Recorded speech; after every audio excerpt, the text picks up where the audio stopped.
Welcome back to Species in News. In this episode, we bring you more remarkable discoveries and crucial conservation updates from India and around the globe. Let's begin in Nagaland, India, where a major conservation success is underway. The Asian giant tortoise, the largest tortoise in mainland Asia, has been reintroduced in the Zeliang Community Reserve in Nagaland's Peren district. 10 individuals bred at the Nagaland Zoological Park were released in early August 2025 as part of a community-led conservation effort, also known as the smallest elephants of the forest. These tortoises play a vital role in forest health through seed dispersal and scavenging. With their population classified as critically endangered by the IUCN, this reintroduction is a huge step towards recovering the species in the wild. Next, we move to the National Zoological Park in Delhi, where a familiar face is making a comeback after a gap of more than 20 years. Otters are set to return to Delhi Zoo. A pair of smooth-coated otters will be brought from Surat Zoo in Gujarat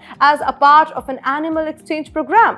The last otter at the zoo died in 2004, and this reintroduction marks a significant effort to revive the species population in the capital zoo. Otters are members of the mammalian family Mustelidae and are known for their playful, crepuscular nature. Now, let's head to the Southern Ocean for an alarming environmental update. The krill fishery in the Southern Ocean was shut down earlier than scheduled after the seasonal catch limit was surpassed for the first time ever. This unprecedented breach raises serious concerns about the health of this vital ecosystem. Krill are small, shrimp-like crustaceans and keystone species serving as a trophic bridge by feeding on phytoplankton and becoming a primary food source for whales, seals, penguins and other marine animals. This overfishing could have devastating consequences for an Antarctic food web. From the ocean's depth to the coastal waters of North America, scientists have made a breakthrough in solving a decade-long mystery. Researchers have identified the bacterium Vibrio pectinicida